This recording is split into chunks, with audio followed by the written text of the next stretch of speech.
Avez-vous connu cette patate alien nommée Pooh? À travers des vidéos YouTube, ses peluches à son effigie, ou même les jeux Flash? Si vous connaissez tout ça, vous avez participé à l'assassinat collectif de Pooh, sans même le savoir. Pourtant, Pooh était un icône des années 2010, sauf qu'on vous a menti depuis le début. Rien de tout ça n'est le véritable Pooh. L'histoire derrière cette patate est bien plus compliquée que ce que vous pensez, au point qu'aujourd'hui, la popularité de la mascotte n'a jamais été aussi bas. Il est temps de tout dévoiler. Pooh s'est fait pendant 10 ans souiller, exploiter des millions d'euros, jusqu'à faire passer inaperçu le second jeu Pooh officiel, sorti il y a quelques mois. Alors qu'en 2012, rien ne présageait ce qui allait se passer. A l'origine, Pooh n'est qu'une appli créée par un développeur seul dans sa chambre, qui veut se représenter lui-même. Ouais, c'est bizarre de se représenter à travers cette patate. Ce mec c'est Paul Salamé, aucun lien avec Léa Salamé, il habite juste au Liban. À l'époque il a déjà fait quelques jeux Flash, comme Persian Maze, rien de très grandiose. Mais en 2010, sa vie va changer à cause de ça. Vous avez reconnu ce boîtier en plastique, c'est un Tamagotchi, un animal virtuel sur une sorte de mini-console de jeu, à trimballer dans sa poche. On pouvait interagir, lui donner à manger, jouer avec, bref, un vrai petit animal. Un pote à Paul va lui suggérer d'adapter ses petits jouets en appli mobile. À ce moment-là, on se rend pas compte, mais cette idée, c'est du pur génie. Bandai Namco, il y a quelques années, ils ont fait fortune avec les Tamagotchi, ça a été une énorme mode. Et là, il y a l'apparition des téléphones portables, ils se sont bâtis qu'ils allaient pouvoir exporter le concept sur la plateforme. Bandai a laissé littéralement le champ libre à une mine d'or. Il y a un marché entier à prendre, là, en 2009. Popol va tout de suite s'atteler à la copie d'un Tamagotchi, vu que l'opportunité est à prendre là, maintenant. Bah non.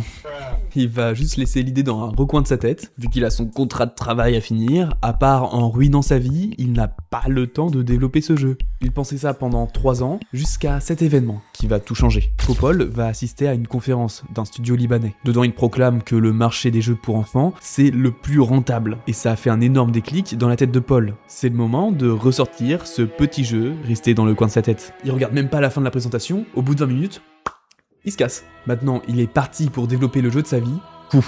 Son but, faire le jeu rapidement. Chaque jour qui passe est un risque, une personne le devance en sortant un Tamagotchi mobile. Sauf qu'il a tout à faire. Les designs, le code, le son et surtout le personnage. Problème, Paul est informaticien, et bon, c'est une brêle en dessin. Il peut pas dessiner de chat hyper réaliste, encore moins en animer un image par image. Et ça sur chacune des animations. C'est littéralement impossible pour lui. Du coup, il va choisir de prendre une forme hyper simple. Il lui rajoute des yeux, une bouche, Pooh est né. D'ailleurs, Pooh, pourquoi il s'appelle Pooh? Bah parce que c'est le surnom de Paul. Il a voulu l'attribuer au personnage parce que c'était une représentation de lui. Après, c'est pas un concours, mais moi je me vois comme ça.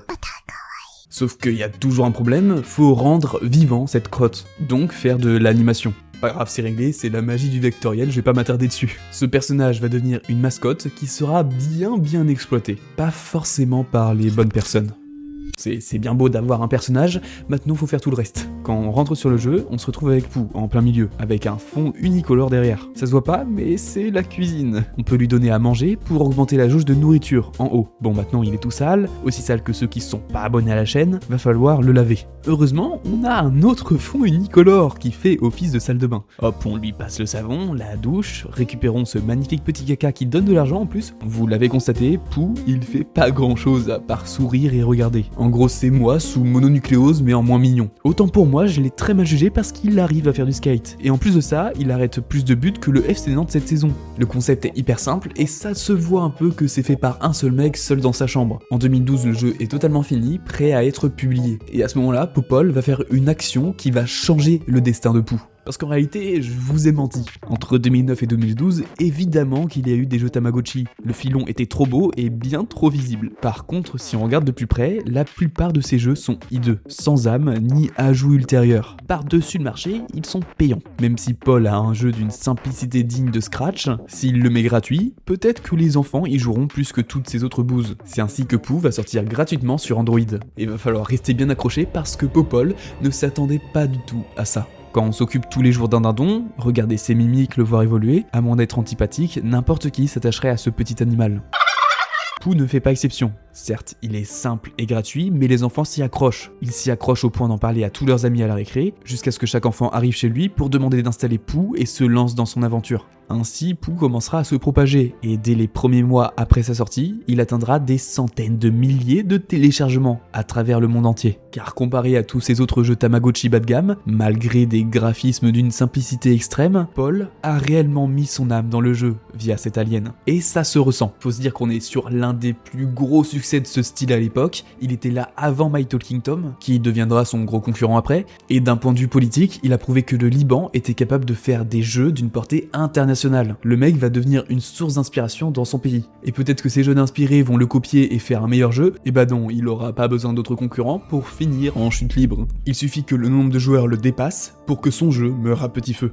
Pour continuer à faire vivre Pooh, Paul Salamé va prendre en compte les premiers mois tous les retours des joueurs qu'il reçoit sur sa boîte mail. D'ailleurs, son ami qui lui a fourni l'idée de Pooh, c'est lui qui répond aux mails, tout en se chargeant de la partie communication. Paul, lui, corrige les bugs, ajoute des nouveautés comme des skins, aidés par sa sœur pour certains designs. Le jeu continue de grandir de son côté, tout en ayant de plus en plus de joueurs jusqu'à atteindre les premiers millions. Avec Pooh, il gagne sa vie grâce aux microtransactions, mais aussi la version Apple qui est payante. Ce chiffre d'affaires, il est pas anodin, il est même assez gros. Avec cet argent, il peut payer d'autres développeurs et designers pour créer une véritable entreprise. Et surtout, maintenir et améliorer son jeu Pooh. Par la même occasion, ça lui permettrait d'avoir une très grosse place dans les entreprises du mobile, aux côtés de Rovio ou Outfit7 par exemple. Il suffit à Paul d'un minimum d'ambition à cet instant T pour être le futur du jeu mobile. Un jour, Paul se lève, il lit ses mails, se met à bosser, prend sa pause de midi, se remet à bosser, seul derrière son jeu, Pooh. Le lendemain, rebelote, sur le lendemain, pareil. Chaque jour, il continuera cette aventure seul, n'ayant pour seul but de faire vivre Pooh. L'opportunité d'avoir une gloire entrepreneuriale s'estompe peu à peu. Paul veut rester ce simple développeur, caché derrière une mascotte. Ça l'empêchera pas de sortir une suite à Pooh plus tard, c'est juste qu'il avancera seul tout le long du chemin. En soi, c'est un choix extrêmement louable, mais en revanche, pour Pooh, c'est un peu une mauvaise nouvelle parce qu'il va être développé très lentement. Les problèmes vont vite arriver. Attention, ça veut pas dire qu'on est sur une communauté qui se lasse du jeu, bien au contraire, il y aura toujours de plus en plus de personnes à suivre Pooh. Il y a même des vidéos de fans qui sortent, ou des articles de presse parlant de la success story de Pooh. Du côté du classement de l'App Store, il a atteint la première place dans une dizaine de pays. Même s'il est tout seul, qu'est-ce qui peut l'arrêter ? Du coup maintenant Popol, il va faire des spin-offs de Pooh sur les jeux Flash, et je suis sûr que certains d'entre vous y ont joué. Déjà le fameux Pooh qui se fait raser la barbe, Pooh Beard Saloon, waouh quelle magnifique barbe, avec une physique des poils si réelle. Il va aussi faire des mini-jeux tels que Pooh Basketball, Pooh après le barbier sera féminisé et c'est le tour du coiffeur. Bon là ça part un peu en cacahuète. Pooh le pompier, Pooh qui s'abonne à une réa pour atteindre les vacas abonnés, Pooh le dentiste, Pooh à l'école, ouais il y en a eu pas mal. Toutes les variations possibles et inimaginables, et bah pour Pooh il y a un jeu dessus. Avec tout ça, Paul Salamé il est extrêmement riche, il a développé tout ça seul dans sa chambre, et bah c'est faux. Tous ces jeux que je vous ai montrés et des tas d'autres encore, ils n'ont jamais été touchés une seule fois par Paul. Ce ne sont que des contrefaçons de A à Z, par des développeurs voulant se faire de l'argent facilement. Vu que Paul n'avait pas l'intention d'exploiter ce que Pooh pouvait lui permettre d'obtenir, et qu'en plus tous les joueurs n'attendaient littéralement que ça, des nouveaux jeux, et bah d'autres personnes ont fait ce que Paul devait faire à sa place. Tous ces mignons petits jeux dérivés de Pooh. De là débutera une véritable guerre entre Paul et les contrefaçons de Pooh, qui se terminera vraiment très mal. Déjà pour contrer tout ça, il va s'associer à des usines, en leur donnant des droits de production et de vente pour produire des peluches Pooh officielles, car il y a des tonnes et des tonnes de peluches de la mascotte sur le marché. Mais aucune d'elles n'était à ce moment-là légale parce que Paul possède les droits d'auteur, que ça soit sur le nom Pooh, le design du personnage et le code source du jeu. Souvenez-vous-en, ça va être très utile plus tard. Mais il n'arrivera jamais à couvrir toute la variété des produits qui ont pu être faits. Des serre-têtes, coussins, pyjamas. Il va commencer à menacer tous ces producteurs illégaux qui utilisent sa marque. Dès qu'un produit ou un jeu vidéo faisait un peu trop surface, Paul les menaçait pour droit d'auteur. Tout ça, c'était dès 2014. Aujourd'hui, bien sûr, tout est 10 fois plus calme.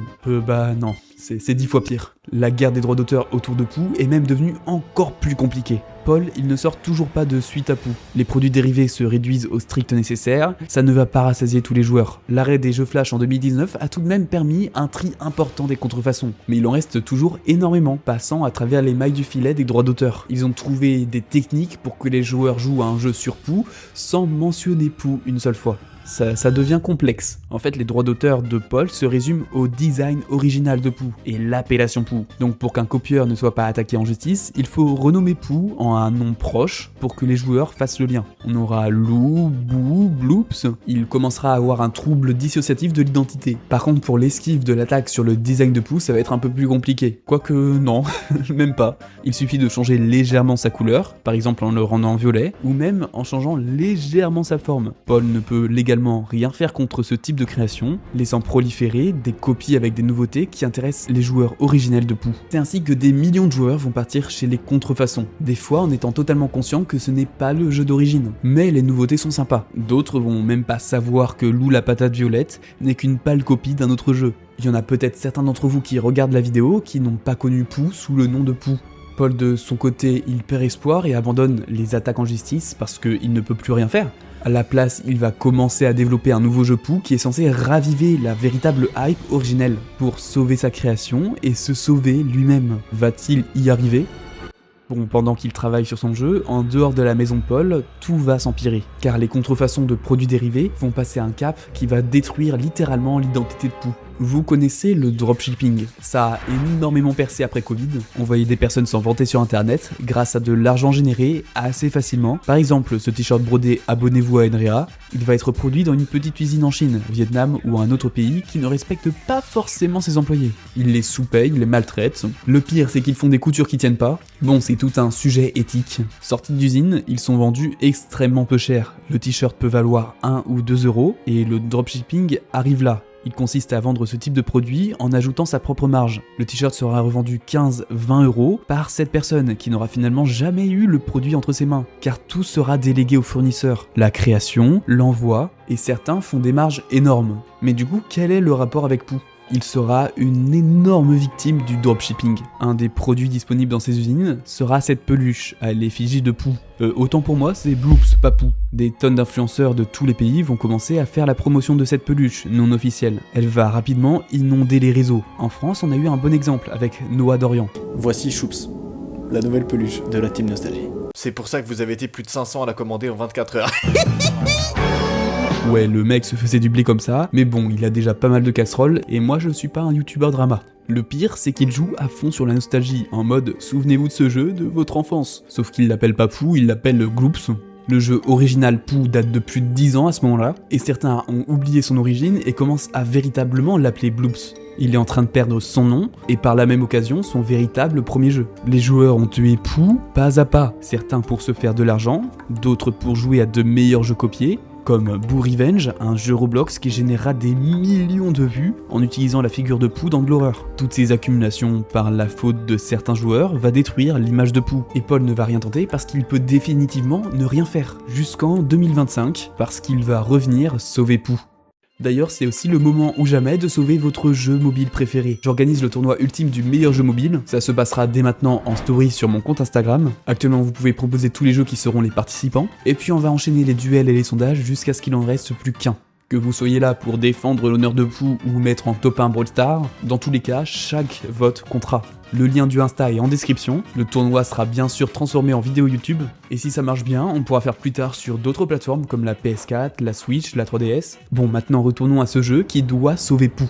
Et bah vous le connaissez pas. Pourtant, c'est le seul et unique vrai second jeu Pooh. Même s'il y a déjà eu plein de contrefaçons Pooh 2, Pooh 3D, qui sera fait par Paul, sortira en décembre 2025. C'était très récent, il y a 6 mois. À ce moment-là, j'avais même pas 5000 abonnés. Il reprendra le gameplay Tamagotchi basique du premier, mais Pooh est designé complètement en 3D, avec des jambes. Waouh! Il n'y a pas que lui qui a eu un lifting. On a enfin un fond digne de ce nom, et pas qu'une simple couleur. Toutes les salles et interactions ont été refaites en 3D, les mini-jeux sont là. Bon, ce sont exactement les mêmes concepts, mais en 3D. Quelle révolution la 3D en Big 2026. Pas de grosses nouveautés, excepté les graphismes. Les jeux sont tout aussi bas de gamme que le premier Pooh en 2012. Pour être franc, le minimalisme 2D, ça peut toujours passer. Mais le minimaliste 3D, en 2026, ça fait mal. Est-ce qu'il va tout de même marcher ? Bah, faut dire la vérité, ça va être très compliqué. Parce que des poux 3D, il y en a déjà eu plein. Des contrefaçons certes, mais les joueurs y ont joué. On le voit tout de suite à ses résultats. En 6 mois, il n'a même pas atteint les 10 millions de téléchargements. Alors que Pou 1 a dépassé le milliard. Donc si les joueurs étaient si intéressés que ça, ils seraient venus. Aujourd'hui, Pou, Blue, Lou, Bloops, il a presque plus de popularité. Sali par un business qui a dépassé Paul Salamé. Mais je pense pas que ça soit véritablement à cause des joueurs. Ni à cause des contrefaçons, ni des produits dérivés. Si Pou est actuellement aussi bas, c'est la faute de Paul. Certes, c'est louable de ne pas vouloir faire de grosses entreprises, mais est-ce toujours intéressant de ne pas améliorer son jeu pendant 12 ans et ne pas sortir une seule suite, ni faire de spin-off pour combler la faim des fans qui veulent suivre Pou? Il avait la fortune pour rendre Pou bien plus imposant, mais a préféré ne rien faire et proposer à ses fans qu'un seul et unique jeu pendant 13 ans. Et Pou 3D ne pourra rien y faire.